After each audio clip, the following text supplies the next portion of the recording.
Cosa può fare il Parlamento sul tema dei diritti civili? Ma dovrebbe avere un dovere morale e rispondere immediatamente a un'esigenza impellente, improcrastinabile, mutata, che viene dalla società. Gli altri paesi d'Europa sono molto avanti sul tema dei diritti civili, l'Italia praticamente in questo è fanalino di coda. Guardi, possiamo anche, ahimè, andare fuori dall'Europa e troviamo esempi che ci condannano agli ultimi posti dei gradi di civiltà. Si può andare addirittura in Sud America.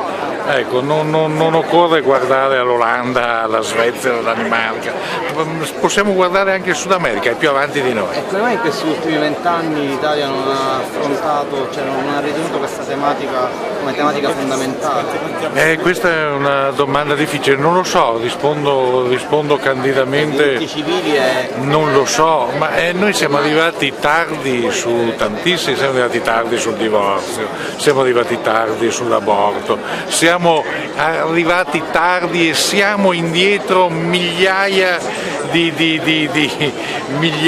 lustri, per dire, sulla procreazione, sulla scienza, sulla ricerca sulle cellule staminali, insomma noi costringiamo i nostri uomini e le nostre donne al cosiddetto turismo dei diritti civili, è qualcosa di infamante.